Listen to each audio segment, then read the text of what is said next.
Assalamualaikum warahmatullahi wabarakatuh.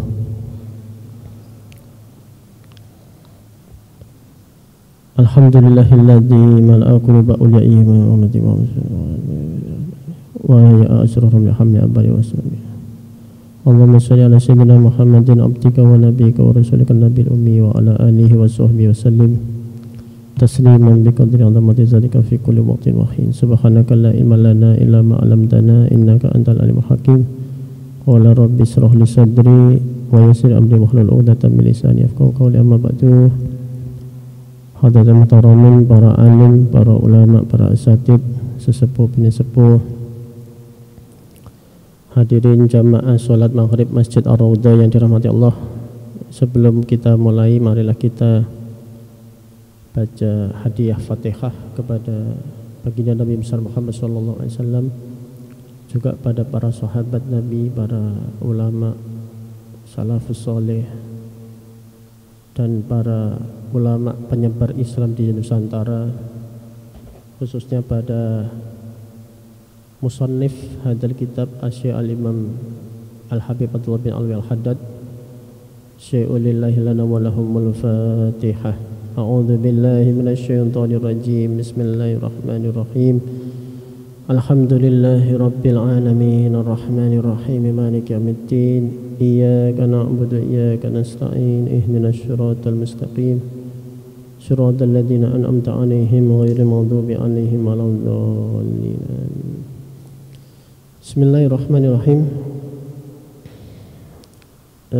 Kita ini masuk di bab sabar para jamaah sekalian. Cuman kemarin mungkin masih ada yang belum memang saya ngaji ini tidak ada sesi tanya jawab. Biasanya juga mungkin ya karena terlalu asik atau bagaimana ya, sehingga mungkin ada beberapa jamaah yang sebetulnya ada pertanyaan tapi nggak sempat bertanya gitu. Termasuk Pak Soim nih, monggo Pak Soim, yang ditanyakan atau pernyataan atau sanggahan atau bagaimana, monggo silakan. Waalaikumsalam warahmatullahi wabarakatuh.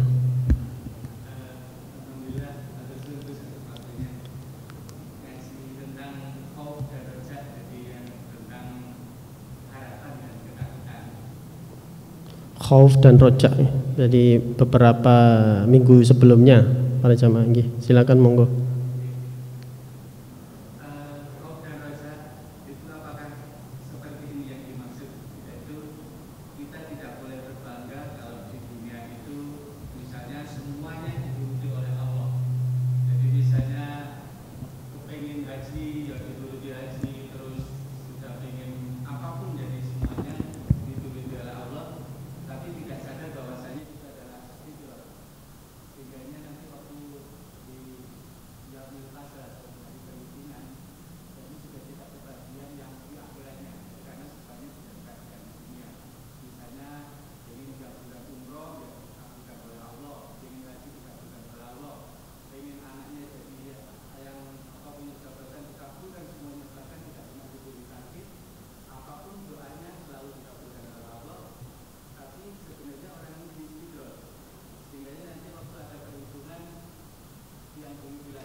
Itu yang rojaknya atau khaufnya? Yang rojaknya. Kalau khaufnya?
Baik.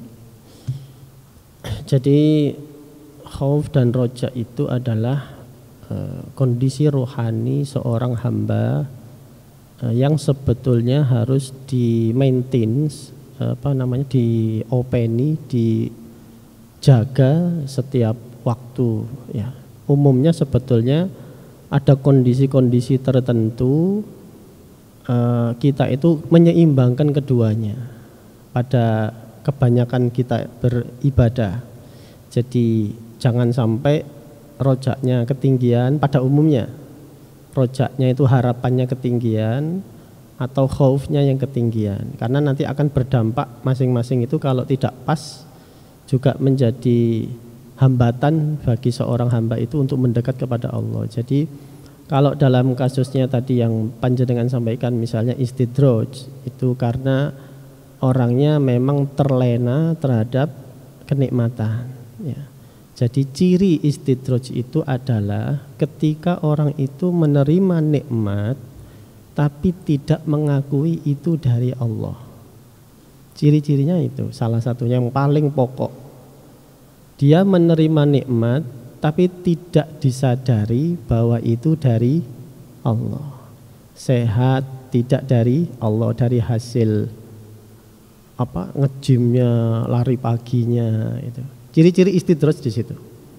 Mau sebanyak apapun nikmatnya, kayanya, mau seberapa kali pun Anda bisa haji umroh setiap minggu, kalau Anda menyadari itu undangan dari Allah dan Anda dimampukan dari Allah dan Anda mengakui itu dari Allah, insya Allah itu tidak termasuk istidraj gitu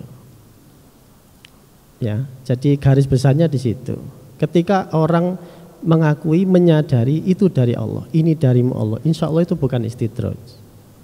Jadi tidak serta-merta istidraj itu memang bisa diklaim, oh Anda kena istidraj, saya kena istidraj, belum tahu. Istidraj tidak harus berupa harta.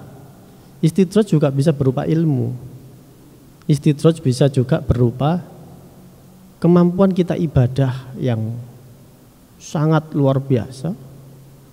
Lalu kemudian itu bukan dikembalikan kepada Allah, tapi kembali kepada diri kita sendiri. Eksistensialisme, merasa diri kita eksis. Itu beberapa ciri di antara istidraj. Pastinya bagaimana? Wallahu a'lam ya. Para sufi, para wali pun tidak akan mampu memastikan, nggak berani gitu loh. Karena itu sifatnya adalah batin, nggak ada ukuran pastinya. Tapi biasanya begitu ciri-cirinya. Harapan itu bagus, kapan waktunya, kapan momennya ya. Begitupun khauf. Apakah kasus kematian seseorang yang membaca syahadat itu karena khauf? Bisa jadi, bisa iya. Tapi kebanyakan kalau di kitab Risalatul Mu'awana, kalau orang menjelang nazak, menjelang meninggal, itu yang dibesarkan justru rojaknya, bukan khaufnya. Kalau dia masih sehat kayak kita-kita ini, kebanyakan harus digembar-gemborkan khaufnya, supaya tobat, melanggengkan istighfar, melanggengkan zikir, harus banyak khaufnya. Tapi nanti menjelang kita sudah detik-detik akhir, harus dibesarkan rojaknya. Orang yang masih nuansanya bermaksiat, belum tobat, harus dikampanyekan khaufnya supaya dia mau tobat. Nanti setelah dia ada niatan pengen tobat, harus dibesarkan rojaknya. Jadi keduanya tidak bisa saling menafikan satu sama lain. Cuman kapan proporsinya rojak itu tinggi, kapan proporsinya khauf itu tinggi, keduanya itu seperti sayap. Kalau nekuknya ke kanan ya yang kiri yang tinggi, sayap kanannya yang turun. Mau nekuk ke kiri, nah, ibarat begitu. Jadi keduanya saling melengkapi gitu. Jadi kita tidak bisa mengukur dari dohir ya. Oh orang ini kena istidraj, oh orang ini kebanyakan rojaknya, kurang tahu. Ya. Jadi harus dimuhasabahi, meminta pertolongan Allah supaya dijaga selalu keseimbangannya. Jadi tidak harus sama, itu ya. Jadi seimbang. Saya kira itu ya, Pak Soim ya. Sudah. Jadi satu hal yang perlu saya sampaikan para jamaah sekalian, bahwa ngaji tentang batin itu memang banyak sekali pertanyaan, tapi tidak semua pertanyaan itu mesti terjawab. Itu asiknya ngaji ilmu batin itu begitu.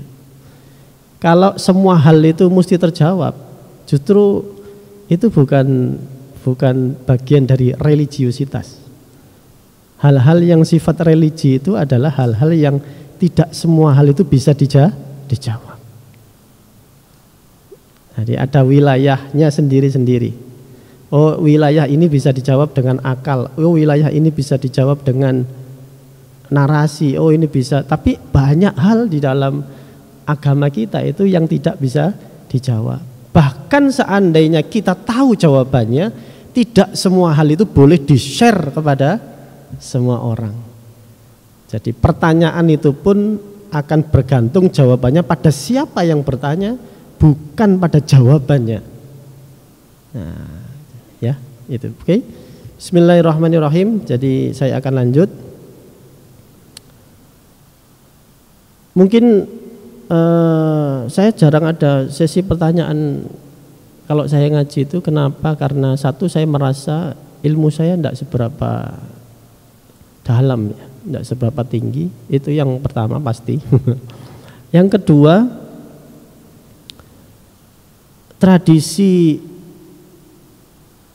pesantren salaf itu memang kalau ngaji jarang ada tanya jawab seperti saudara-saudara kita yang bergelar LC itu barusan ya, yang biasanya kajian-kajian itu. Kenapa? Karena ya itu tadi, mengedepankan sisi sirinya. Jadi tidak semua pertanyaan itu jawabannya sama, Pak. Jadi pertanyaannya mungkin sama tuh. Ada orang yang unek-uneknya sama seperti Abah Soim tadi. Tapi kalau yang bertanya berbeda, guru yang baik itu jawabannya berbeda, bukan sama. Karena kata Rasulullah, jawaban dari sebuah persoalan itu tergantung pada siapa yang bertanya. Jadi banyak hal kenapa kok saya itu tidak membuka sesi tanya jawab, terutama kalau ngaji tasawuf. Kalau ngaji fikih masih enak, mau tanya jawab apa batal ndak, ini enak aja jawabnya. Dan yang harus kita ketahui para jamaah sekalian, Imam Malik bin Anas itu dikasih 40 pertanyaan, yang dijawab Imam Malik bin Anas itu cuma 4 pertanyaan. 36 pertanyaan itu dikembalikan, dijawab apa? La adri. Apa? La adri, saya nggak tahu. Ya, itu semoga sedikit memberikan gambaran ya. Nanti kalau saya jelaskan itu ngajinya tentang itu nanti nggak lanjut. Oke, jadi sedikit clue-nya aja di situ. Bismillahirrahmanirrahim. Jadi kita masih di bab sabar ya, itu bab sabar para jamaah sekalian. Ini mungkin juga agak panjang. Kalau saya tidak salah ingat, nanti kitab ini akan berbicara tentang itu tadi, sabar, syukur, kemudian sampai tentang wasiat-wasiat gitu. Jadi ini sudah bab tentang fikihnya sudah lewat gitu. Jadi kalau bab pertama, mulai jilid pertama ada beberapa bab fikih-fikih, kemudian ketauhidan sedikit. Ini sudah mulai bab pembersihan hati gitu ya, mulai sedikit. Wa'lam, kata Imam Al-Haddad, wa'lam anna sa'adata mauqufatun ala husulil qurbi minallah. Ketahuilah bahwa sesungguhnya anna sa'adata, kesuksesan, kebahagiaan itu mauqufatun ala husulil qurbi minallah, bisa diraih hanya dengan cara mendekatkan diri kepada Allah. Jadi yang dimaksud sa'adah itu adalah kebahagiaan dunia dan akhirat. Karena banyak sekali kita, di antara kita mungkin yang dikejar itu bahagianya cuma dunia, sukses cuma di dunia. Tapi padahal kesuksesan, kebahagiaan yang sejati ya di alam yang selama-lamanya, abadan abada. Maka as-sa'adah itu kebahagiaan yang utamanya adalah ada di akhirat, hanya bisa diraih, kuncinya adalah dengan mendekatkan diri kepada Allah. Wa husuluhu, dan itu bisa dihasilkan mauqufun ala ittiba'il haq, hanya bisa direalisasikan dengan pendekatan itu dengan mengikuti yang hak, mengikuti yang benar, yang lurus, wajtinabil batil, dan menjauhi perkara-perkara yang batil abadan selama-lamanya. Wan nafsu, sedangkan nafsu manusia majbulatun bi asli fitratiha ala karahatil haq. Nafsu manusia itu ditinjau dari faktor asalnya, fitrahnya itu senantiasa membenci pada perkara-perkara yang hak, yang benar. Itu fitrahnya, nafsu itu nggak gelem. Innan nafsa la ammaratum bisu, selalu kecenderungannya dia itu pada keburukan. Jadi pada kezoliman, korupsi, ketidakpatuhan, itu kecondongan nafsu panjang. Wis enak-enak lampu hijau yo kudu nerabas saya rasanya. Itu memang gawane nafsu itu gitu. Jadi wis enak-enak hijau rek apa abang kok, tapi kok sepi wong. Jadi nafsu itu sasae. Apalagi kalau tengah malam hujan sepi gak ada orang, itu nafsu. Punya kecenderungan untuk selalu ngajak tidak patuh pada perkara yang hak, wal maili ila batil, dan condong pada kebatilan. Jadi ketok duit proyekan ya.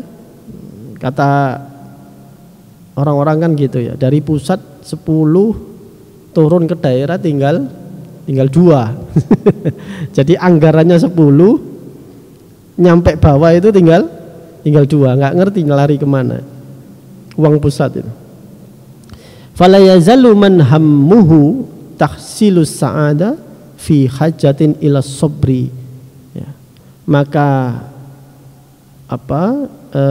orang yang keinginannya untuk memperoleh sa'adah tadi selalu dan akan always ya, membutuhkan kepada sikap sabar. Tidak henti-hentinya kita itu butuh pada kesabaran. Pada saat miskin kita sabar, kaya juga butuh sabar. Waktu masih meniti karir juga harus sabar. Waktu sudah sukses di puncak kejayaan juga harus sabar.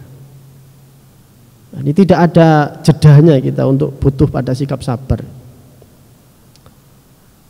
Tarotan bihamlin nafsi ala ittiba'il haq. Ya, terkadang ia memaksa diri untuk mengikuti ittiba anut al-hakim marang perkara kang hak. Wa ukhra bihamliha ala ijtinabil batil. Pada sisi yang lain kadang kita itu harus menjauhi yang batil. Jadi mungkin kadang kita tidak selalu bisa berbuat hak. Misalnya gak selalu bisa ibadah banyak, terus ke masjid tidak, tapi paling boten itu kita harus menjauhi yang batil. Dorongan-dorongan nafsu untuk mengajak pada penyelewengan. Mungkin tidak terlalu butuh kita itu karyawan sekarang itu yang berprestasi. Lebih dibutuhkan karyawan yang jujur dan amanah itu. Jadi SDM kita sekarang itu kalau dipetakan itu nggak kurang orang pinter, nggak kurang orang yang punya ide, kreativitas itu nggak kurang. Tapi mencari orang yang jujur dan amanah itu sekarang sulitnya, masya Allah. Di mana SDM yang bisa jujur dan amanah itu?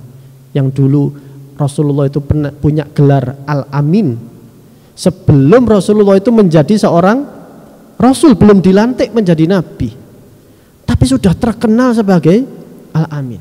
Itu sekarang Masya Allah ya, mencari orang yang duit 10 nyampe daerah 10 itu sulit sekali. Anggaran 10 nyampe ke daerah juga 10. Jadi ternyata nggak usah terlalu muluk-muluk untuk berbuat yang hak ya.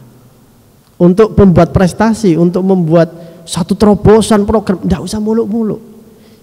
Ijtinabul batil, pokoknya wonge gak aneh-aneh, pokoknya wonge gak korup, wangil Masya Allah sama saya.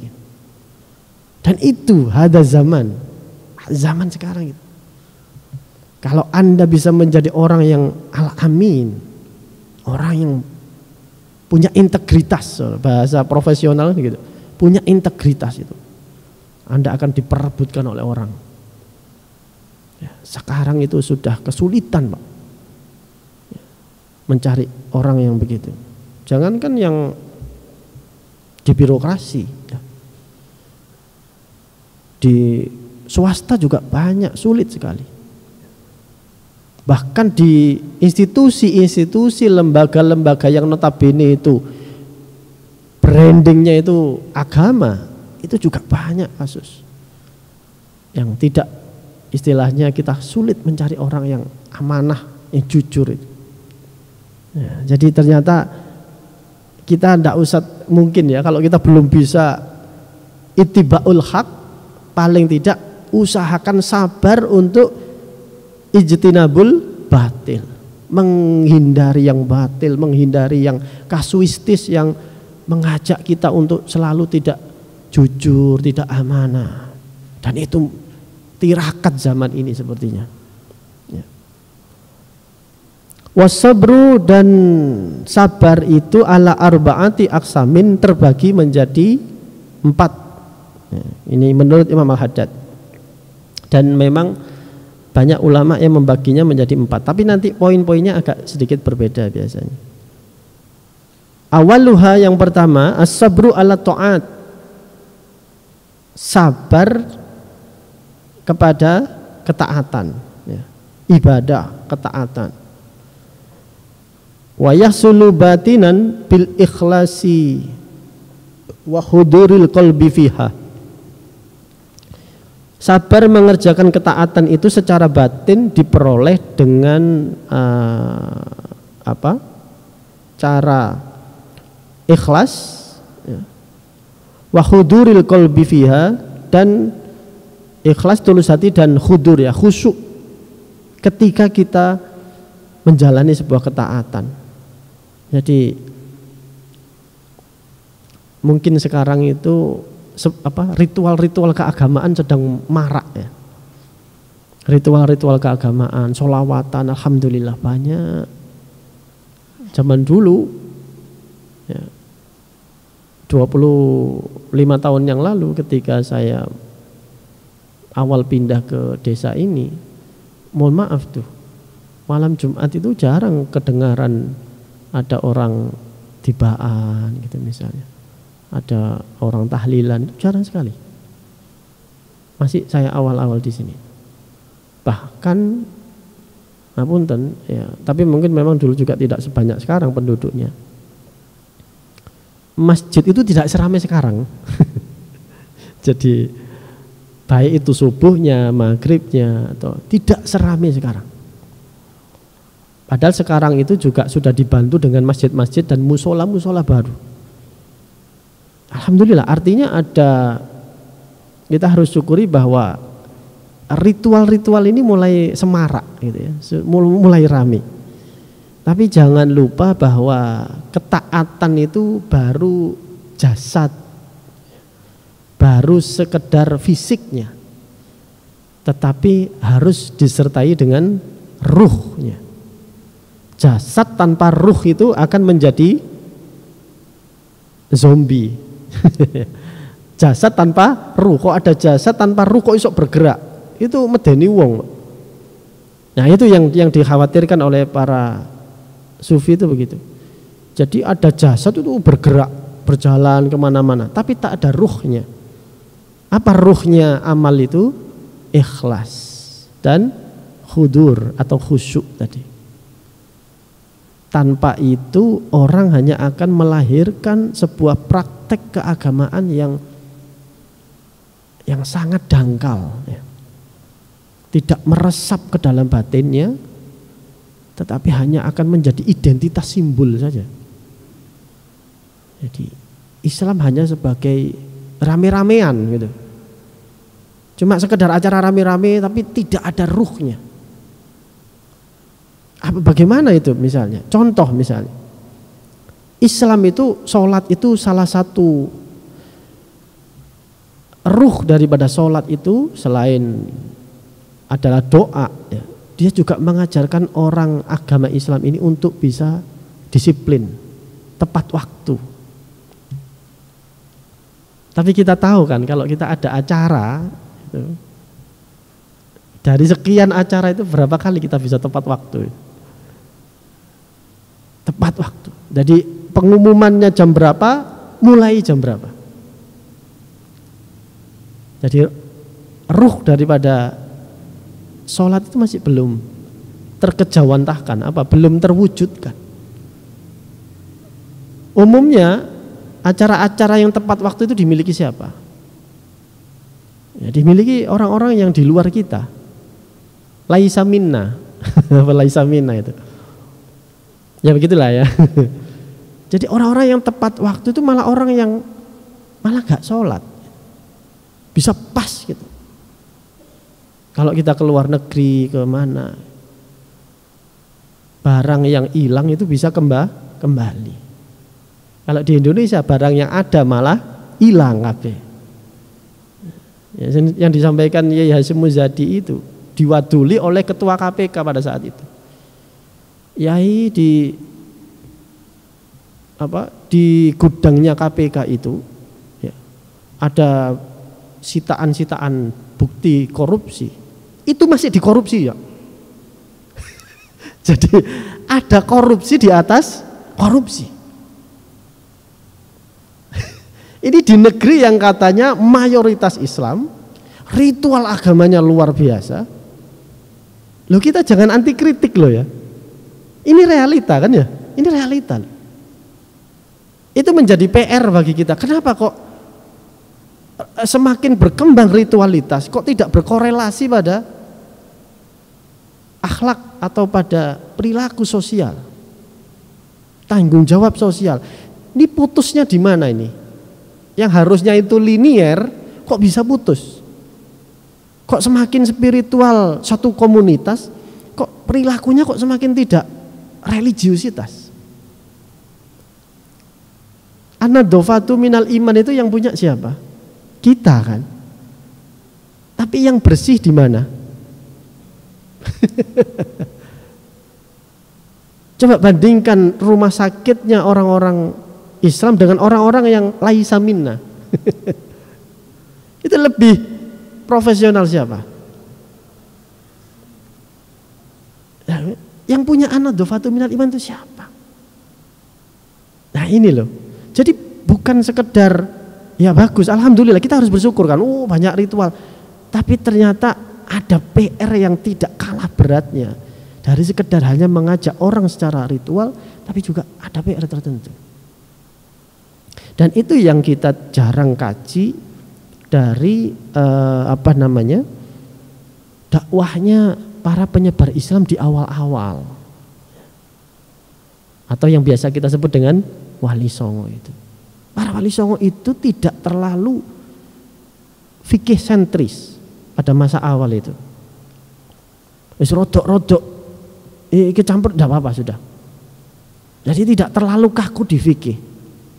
Dan itu bersyukurnya kita sebagai orang di sini, orang di Indonesia, Nusantara itu adalah penyebar Islam pada saat itu tidak terlalu kaku dalam hal fikih.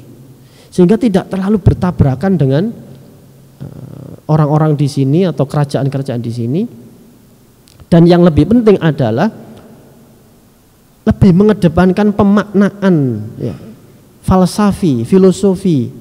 Bagaimana bahwa filsafat Jawa, filsafat Sumatera, filsafat Kalimantan, filsafat Sulawesi itu bisa berkelindan, bisa iring berjalan bersama dengan ajaran Islam. Sehingga Islam ini di Indonesia itu digoyang bagaimanapun dengan luar, mau dibid'ah-bid'ahkan kayak gimana pun, yasinan itu tambah banter, Pak. Bahkan di acara-acara kenegaraan itu pembacaan semacam yasin tahlil itu atau biasanya kalimatut thayyibah itu, ya tapi masih ada kan gitu loh. Jadi kekuatan tradisi itu masuk melalui filosofi dan itu melalui para sufi. Itu masuknya itu melalui penyebar Islam yang mengedepankan akhlak tasawufnya. Nah ini yang sekarang kita semakin mungkin ya PR kita itu semakin kehilangan ruh. Jadi tasawuf itu adalah ruhnya. Khauf, roja itu kan babakan batin. Sholatnya ya sholat biasa, ngaji biasa, tilawah, tadarus ya biasa. Itu ketok, jeleger. Tapi ruhnya di batinnya itu ada ndak?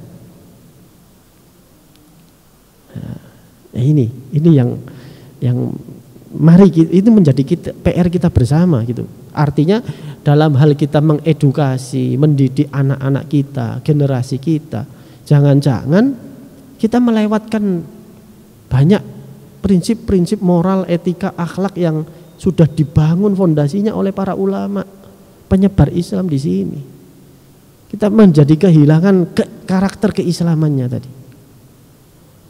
Di luar negeri malah orang-orang itu takutnya itu bukan karena polisi, Pak.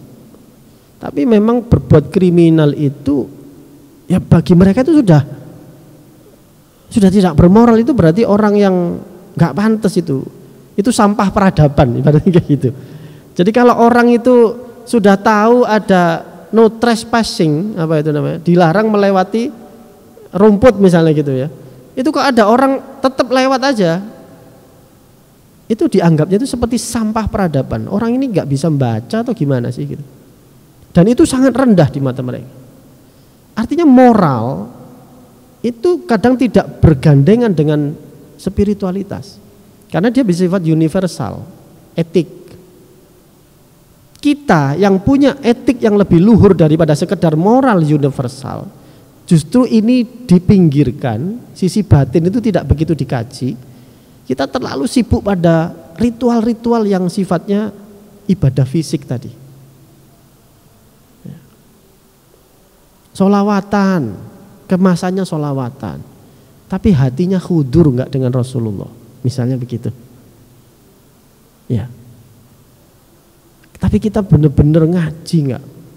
Bagaimana sih sebetulnya Rasulullah bersikap, bertindak? Apakah ya itu tadi, kalau apakah kita mau mencaci? Enggak, kita tidak mencaci itu. Tapi kalau majelis sholawatan yang ramai puluhan ribu dihadiri orang itu tidak ada ruh daripada sholawat, dia tidak lebih, hanya perbedaannya dengan acara-acara konser ataupun acara-acara ludrukan itu tidak ada bedanya, Pak. Ini no offense ya, jangan tersinggung. Ini kan ngaji gitu ya, dan ini menjadi keprihatinan banyak hal dalam banyak ulama gitu. Forum-forum yang harusnya, majelis-majelis yang harusnya menjadi contoh ya, untuk menjadi tuntunan, bukan sekedar tontonan. Kita kehilangan di situ ruhnya. Jadi tidak sekedar orang sekarang yang penting viralitas, ini yang bahaya sekarang. Jadi memang peradaban manusia ini sedang mengalami degradasi dari semua sektor. Dan kita sebagai orang yang punya perhatian di situ itu jujur itu kelabakan, Pak. Ya. Dengan adanya era media sosial ini, para kiai, para ulama, para habaib itu kelabakan, Pak. Mengatasi persoalan-persoalan degradasi moral, etik, akhlak itu kewalahan kita ini. Ini masih era media sosial. Belum nanti 2030.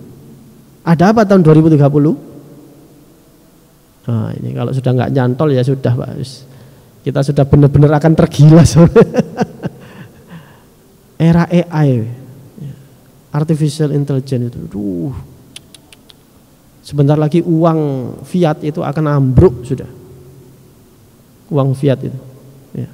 Ini kalau ngomongin nanti nggak ngaji Risalatul Mu'awana ya. Bismillahirrahmanirrahim. Jadi itu sedikit gambaran bahwa kesabaran kita ternyata di akhir zaman ini tidak sekedar bagaimana kita menjalankan ketaatan pada yang hak, tapi bahkan kita sering kepotokan, keteteran untuk ijtinabul batil, menghindari sesuatu yang batil. Ini tirakat hada zaman itu.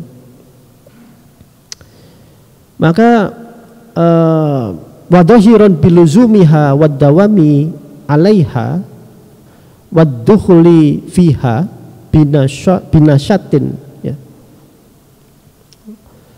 Apa itu? Siapa yang selalu melaksanakan kesabaran ya, maka dia itu akan timbul kesabaran itu adalah janji Allah. Jadi yang bisa kerutinan ya, diwujudkan pada rutin, rajin dan selalu berpijak pada syariat agama. Wal ityan ya, dan juga ketaatan ya, hampir sama, syariat agama. Jadi kerutinan, kerajinan selalu berpijak pada syariat. Ala wajhi masru'i wa yab'asu ala hadha sabri dzikru ma wa'adallahu ala fi'li ta'at. Dan yang menjadi motivasi, dorongan yang timbul supaya orang bisa sabar dalam hal ini, menjalankan yang hak, menghindari yang batil, itu harus ada motivasi berupa apa? Dzikru ma wa'adallah. Dia itu memegang, mengingat-ingat terus terhadap janjinya Allah. Nah, itu orang yang sekarang kita sudah kehilangan itu. Kita lebih tertarik pada apa yang ada pada tangan manusia daripada apa-apa yang ada di tangan Allah. Itu sekarang kita, Pak. Kita sering kali melirik apa yang ada pada diri orang, apa yang ada di tangan manusia. Mobil mewah, rumah mewah, baju bagus, follower yang banyak, endorsan yang banyak. Itu kita. Sudah tidak lagi motivasi ibadah kita itu adalah janji Allah. Ulama dahulu itu yang diharap-harap itu ya janjinya Allah, bukan keberkahan sekarang.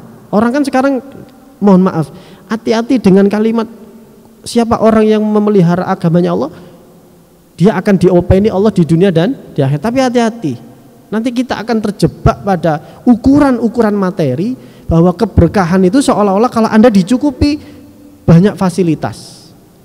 Hati-hati. Ini hati-hati, hada zaman ini. Sekarang ini. Tidak hanya menimpa orang-orang awam, tapi juga menimpa para pemuka agama. Seolah-olah kalau fasilitasnya banyak, rumahnya bagus, ini barokah dari saya ngopeni agama, ngopeni ngaji, ngopeni. Jangan, Pak, jangan diukur dengan itu. Ini ya. Ya mungkin ya betul, wallahu a'lam, tapi jangan menggunakan itu. Itu nanti akan diseret oleh nafsu, akhirnya kita nggak kerasa gitu loh maksudnya. Itu wilayah yang rawan sebetulnya. Maka Yai Makhrus Ali itu pernah dawuh ya. Saya itu dulu ngaji, kata beliau, dulu ngaji itu ngaji tok ae. Ngaji. Saya tidak pernah membayangkan kalau di masa saya sudah berumah tangga tua itu terus punya rumah, punya mobil, itu tidak pernah membayangkan. Lah kok ternyata saya itu sekarang kayak begini. Artinya punya harta. Apa kata beliau? Muga-muga jatahku kok nang Gusti Allah gak entek. Jangan sampai. Kenapa? Artinya yang diharapkan itu bukan fasilitas itu. Yang diharapkan itu kelak di sisi Allah. Jadi maksud beliau, aku biar ngaji, wis ngaji aja, ibadah. Yang diharapkan itu apa yang di sisi Allah. Tidak membayangkan kalau di dunia itu ternyata terus dipenuhi. Dan apa kata beliau? ojo sampai fasilitas-fasilitas yang sekarang itu justru menjadi itu tadi istidraj. Yang ada di sisi Allah diberikan di dunia, nanti di akhirat nggak dapat apa-apa. Ini sekarang nggak ada sekarang motivasi yang seperti ini. Motivasi yang betul-betul mengharapkan sesuatu yang ada pada sisi Allah, bukan pada sisi tangan manusia. Kita sekarang ini, Masya Allah, ukuran-ukurannya itu sangat indrawi, sangat physically, sangat materialis gitu ya. Jadi akhirnya kehilangan ruh daripada beragama itu bagaimana. Ini yang menjadi PR kita bersama, saya kira, dari bab sabar ini. Masih sabar yang pertama ya. Jadi ada 4 pembagian. Insya Allah kita lanjutkan minggu berikutnya. Wallahu a'lam bishawab. Rabbi fanfa'na bi barakatihim wahdina al-husna bi hurmatihim wa amitna fi tariqatihim wa mu'afatin minal fitani. Rabbi fanfa'na bi barakatihim wahdina al-husna bi hurmatihim wa amitna fi tariqatihim wa mu'afatin minal fitani. Rabbi fanfa'na bi barakatihim wahdina al-husna bi hurmatihim wa amitna fi tariqatihim wa mu'afatin minal fitani. Bismillahirrahmanirrahim. Allahumma inni astaudi'uka ma 'allamtanihi fardudhu ilayya inda hajati ilayhi ولا تنسنيه يا رب العالمين. اللهم إني أستودعك ما علمتنيه فاردده إلي عند حاجتي إليه ولا تنسنيه يا رب العالمين. اللهم إني أستودعك ما علمتنيه فاردده إلي عند حاجتي إليه ولا تنسنيه يا رب العالمين. سبحانك اللهم وبحمدك أشهد أن لا إله إلا أنت أستغفرك وأتوب إليك. السلام عليكم ورحمة الله وبركاته.